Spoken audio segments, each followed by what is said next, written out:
Vicky, ¿puedo? ¿Se puede? Sí, sí, por supuesto, Pino, adelante.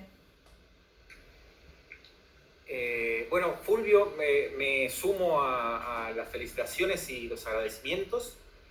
Te quería... eh, no, en principio el sistema me pareció sumamente útil, digo, para elaborar, bueno, para laburo con entrevistas principalmente, lo pienso y está buenísimo. Quizás la representación gráfica, pero esto seguramente tiene que ver con con el manejo, ¿no? En principio la representación gráfica me pareció mucho más compleja y caótica, que seguramente para vos es mucho más ordenada, en parte seguramente tiene que ver con el trabajo constante de este software. Pero pensaba en relación a la otra parte, no a la representación más gráfica, no al cuadro conceptual, sino a las categorías, si el uso y la construcción de las categorías se hacen previo al análisis del audio o del texto o durante.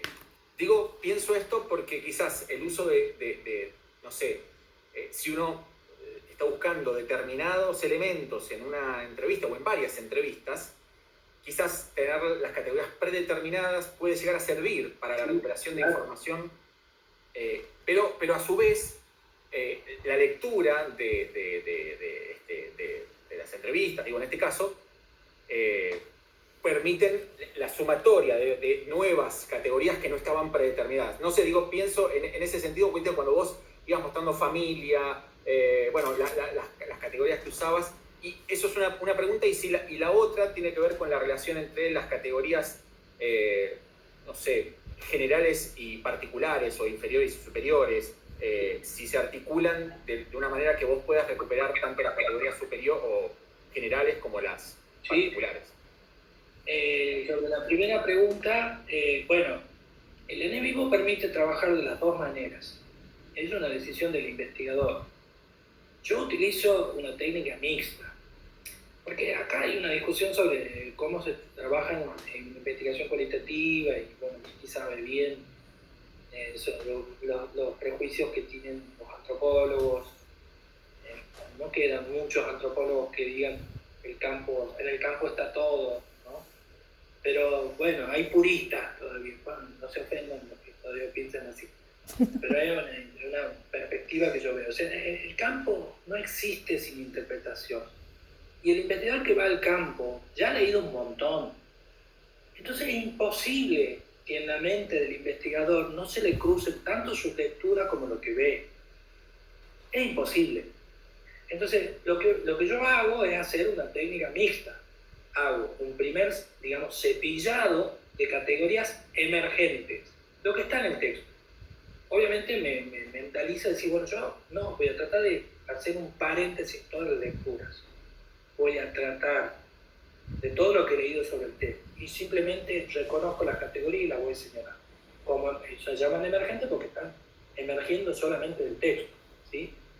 Bueno, después de haber cepillado todas, una, dos, tres, las entrevistas que a mí me parezca que hay que analizar, sacando todas las categorías emergentes, le hago un segundo cepillado según el nivel de representación. Es decir, si son significativas, esto, si aparecen pocas veces, bueno, a mí me llamó la atención, pero no es importante, ¿sí? En las entrevistas es muy común que uno reconozca en un sujeto la importancia de un tema en base a la reiteración, es un principio básico. Si vemos que en una entrevista aparece el padre, y muchas veces cuando aparece y no se le pregunta sobre el padre, cualquier anécdota que encuentra, aparece el padre. ¿Por qué insisto con el padre y juego con el padre? Porque a mí me pasó de haber analizado, y esto va a tu pregunta, haber analizado las categorías emergentes de una entrevista de un boliviano, un productor boliviano, y nunca señalé al padre. Pero después le apliqué la nube de palabras y apareció un montón de veces el padre, y se me pasó de largo el padre. Entonces yo ya estoy usando otra herramienta que me permite ver qué se me pasó por alto, que era importante. Después empecé a ver que leyendo las partes donde hablaba del padre, lo importante que era el padre aparecía en todas en las escenas, digamos, importantes de su vida en la entrevista, y yo no lo había notado. Y después puedo hacer todo eso y agregarle, sí, digamos, todas mis lecturas ya de categorías que yo tengo de la bibliografía teórica, ¿sí? Ahora, a nivel del etiquetado es importante distinguir lo que son categorías emergentes de lo que es la lectura teórica, ¿sí? Porque yo también ahí voy a ver cuánto se ajusta a lo que yo estoy viendo a la definición de un concepto. ¿Se entiende? Puede haber diferencia y ahí va a haber cosas para analizar. ¿Por qué se diferencia? Porque el concepto fue mal formulado, porque fue formulado para otro caso, no sé, qué sé yo. Entonces, vuelvo al tema de la mitología. Con toda la técnica que hay, sí, en vivo, exactamente. Con toda la tecnología que hay, sigue habiendo mucho de trabajo artesanal. Ya ven que no se pasó por alto. Sigue siendo, la magia con herramientas mucho más potentes que una lapicera y una pared llena de anotaciones locas, que ya me olvidé de qué las tomé, qué se relaciona qué con qué, en fin. Materiales que a veces los tengo, bueno, cuando yo empecé a hacer investigación se grababa en cassettes. Yo tenía un montón de cassettes que tenían un pequeño rótulo, pero después con el tiempo decía, ¿qué tendrá eso adentro? Digamos, porque no, algunas entrevistas no las había desgrabado, las tenía desgrabadas pero había que leerlas. O sea, había que volver a leer todo de nuevo. Vos te dejás una investigación. Esto es algo muy útil que tienen los memos. Digamos, que yo al principio, cuando yo empecé a hacer cursos de esto, hace mucho tiempo, con la primera versión en la década del 90, tomé el primer curso. Me acuerdo que el instructor jodía con el tema de las notas y decía, pero qué pelotudo este tipo, ¿cómo jode con las notas? Sin un papelito de mierda que no sirve para nada. Y no, yo ahora, por eso les mostré el ejemplo de un trabajo que empecé a hacer en el 2017, yo leyendo esas anotaciones puedo reconstruir qué es lo que estaba pensando en ese momento. Puedo seguir pensando lo mismo o no, pero lo tengo todo en el sistema, ¿sí? Lo tengo todo guardado en el sistema. Entonces lo importante es, con respecto a tu pregunta, y con eso termino la respuesta, es distinguir las categorías emergentes, las que salen del material y las que vienen de la teoría. Por lo menos saber que no son las mismas y que no, digamos, que no son los mismos dueños, entre comillas, del concepto.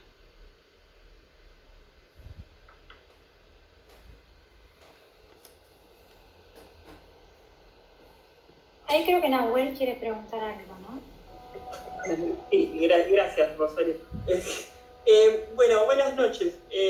Primero quería anticipar que este es el primer año de la carrera y que no sé si tengo mucha información al respecto como para preguntar, pero bueno, bienvenida a mi cara de piedra. Lo que quería consultar era esta estrategia de la nube de palabras para buscar términos significativos en las entrevistas. ¿Cómo interaccionaría en caso de uno querer buscar justamente hablar de palabras tabú o de conceptos que quizá no necesariamente son los más hablados, pero sin embargo sí significativos para una comunidad? ¿Cómo se podría usar una herramienta dentro del No, bueno, lo importante es saber qué es lo que hace el sistema cuando hace el nombre de palabras. No sé, se cortó el audio y parece que sigue hablando una vuelta, así que me estoy perdiendo. Puede ser, estoy con mala conectividad, por eso cada tanto apago la cámara. Pero lo que decía era puntualmente eso, cómo se podría articular, si uno quisiera evidenciar que una palabra es tabú, ¿cómo lo puede evidenciar en esas entrevistas? ¿Hay alguna manera? No hay métodos automáticos. Es importante saber qué es lo que hace el sistema con la nube de palabras. La nube de palabras lo que hace es contar la repetición de las palabras y grafica las más grandes, las que tienen, digamos, con el tamaño, representa la cantidad de veces que aparece. Eso es muy común. Se usa mucho en estudios cuanti, por ejemplo, en geografía, cuando yo utilizo sistemas de información geográfica, quiero representar poblaciones y decir cuáles son las que tienen más población. Ustedes ven las infografías del diario, aparece cuando el círculo es más grande porque hay más población, cuando el círculo es más chico porque hay menos población. Esto es lo mismo nada más que con las palabras. Las palabras aparecen más grandes cuando aparecen más dentro del texto. El sistema no tiene idea de lo que está haciendo, simplemente lee el texto y dice, bueno, todas estas aparecieron, yo puedo mostrar después la nueva palabra en una representación gráfica, pero yo puedo pedir al sistema que me muestre el listado, digamos, la lista de palabras también y ver la cantidad de repeticiones, ahí se entiende mejor qué es lo que está haciendo. Ahora, han visto que aparecen palabras que son artículos, la, le, para, qué sé yo. Bueno, no tiene ningún significado. El sistema no lo reconoce. Digamos, algunos sí, porque cada vez se está mejorando de una manera impresionante lo que es inteligencia artificial, que le están usando tanto NVivo como Atlas-T. Yo acá no tengo nada de eso porque, bueno, la versión que yo tengo para Mac viene con menos funciones que la que viene para Windows, pero las versiones de NVivo, por ejemplo, ya reconocen emociones, no es una magia. Reconoce términos que están asociados a emociones y te lo señala. Vos después tenés que corregir, así como cuando vos pasas un escáner de OSR, por ejemplo, que lee un texto, bueno, hay cosas que le reconoce bien y otras como el culo. Con esto pasa igual. Entonces, pero puede empezar a hacerlo. Ya NVivo y Atlas-T ya reconocen términos asociados al sentimiento, por ejemplo, y te los separan. Y vos verás qué hacer con eso. De nuevo, es una herramienta que no analiza sola. Te da un montón de recursos para que vos analices, pero no analiza sola. Entonces, volviendo a tu pregunta, no puede reconocer un tabú. No puede. Perdón, ¿puedo agregar una cosita? Sí.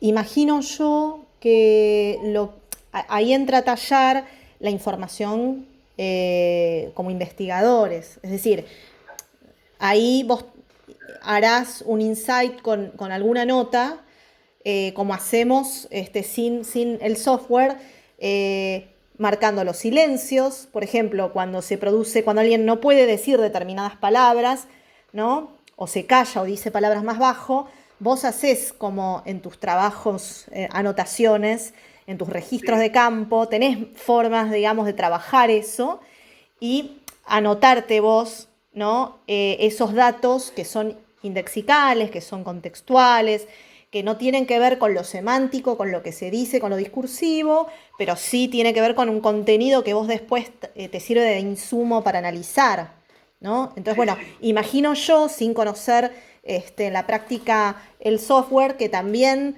ahí lo interesante será en el caso, por ejemplo, de los memos que hablaba Fulvio, ¿no? De las anotaciones al margen, de marcar silencios o marcar determinadas palabras clave, que después, bueno, te corresponderá a vos por ahí leer en clave X, ¿no? Tal cosa. Hay palabras que por ahí no se dicen, pero decís, bueno, pero esto acá abajo hay relaciones de poder, por ejemplo, ¿no? Acá hay una relación asimétrica, ¿no? Pero bueno, vos ahí lo que estás ya es haciendo una interpretación, ¿no? Sobre la info y es, digamos, entiendo que lo que dice Fulvio es que, bueno, es una herramienta. Dependerá de vos, digamos, que te sirva más o menos. Digamos, tenés más background, más bagaje, más herramientas, por ahí te va a servir más. Y bueno, dependerá un poco de eso. Una cosita que también, obviamente, el software no les mostré ni el 1% de lo que hace. Volviendo a la pregunta de Pino, bueno, señala ahí porque lo veo de este lado del monitor. Volviendo a la pregunta de Pino, o incluso a la de Patricia, es decir, ¿cómo se pueden establecer categorías y niveles de subcategorías legítimas? Bueno, NVivo, Atlas-T tiene formas de hacerlo. Por ejemplo, con lo que se llama tablas de coocurrencia. Una tabla de coocurrencia es cuando yo le pido al NVivo que me diga qué código, si un código aparece relacionado con otro código, ¿sí? Y NVivo me lo represente, Atlas-T, bueno, los dos pueden hacer lo mismo. Cualquiera de los dos programas lo puede hacer. Yo le digo, poneme estos dos códigos y comparámelos. Y la concurrencia, ¿qué es lo que muestra? Si hay códigos que aparecen simultáneamente, ¿sí? Entonces ya eso es un indicador. Ya voy a mostrarles un ejemplo de esto para que no quede tan abstracto.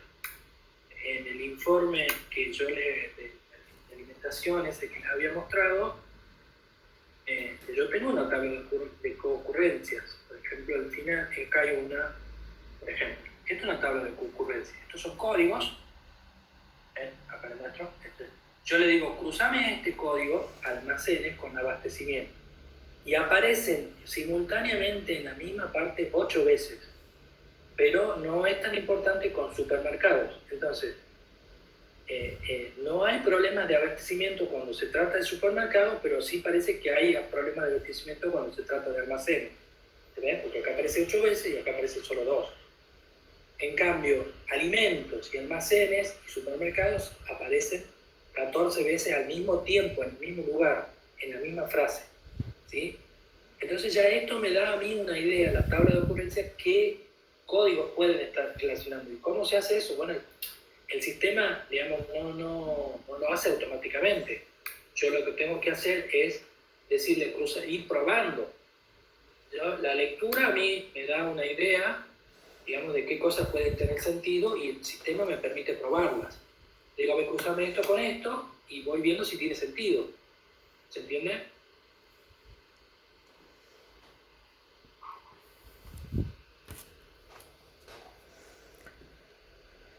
Bueno, quedamos todos medio como a trabajar, ¿no? Bueno, no sé si hay más preguntas. Yo me quedaría, bueno, sí, Nahuel. Perdón que no estoy viendo a todos en la pantalla. En todo caso, si hay alguien que quiera que aparezca acá por chat. Nahuel. Bueno, no, más que nada me queda una duda que dejo abierta porque me parece que creo que varios, supongo, pueden aportar al respecto. Digo, en el tema, o sea, estoy en el primer año de la carrera, ya sé que ya lo dije, pero digo, si uno quisiera empezar a hacer incursiones en todo esto, en la metodología cualitativa de investigación y cosas por el estilo, ¿cómo puede empezar de una manera que sea medianamente allanable para el nivel que uno está, que es como rústico muchas veces, y bueno, está intentando empezar a construir una especie de forma de vincularse también con estos programas? No sé. La buena posibilidad es leyendo, digamos. Este libro que decía de Estrategias Cualitativas de Basilachis es un muy buen libro.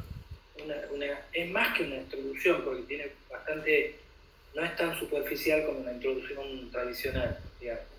¿Y qué es lo que hay en ese libro? Bueno, hay un resumen donde se le ha pedido a especialistas sobre estudios de casos, sobre la observación, sobre la práctica de la entrevista, es decir, tanto sobre cuestiones metodológicas como técnicas. Es muy buen libro. Lo recomiendo, digamos, bastante, digamos, ese libro de Estrategias Cualitativas de Basilachis. Tiene sus añitos, ya quizás tiene cerca de 20 años, pero sigue siendo un muy buen libro para introducirse en el tema. Bueno, perdón que interrumpa, pero son las 8:22, y no quiero abusar de acá la buena voluntad de Fulvio, que nos vino a traer todas estas herramientas y que además hay que procesarlo, y además tenemos que hablar de otro tema, para lo cual, si me permiten, voy a apagar la cámara en este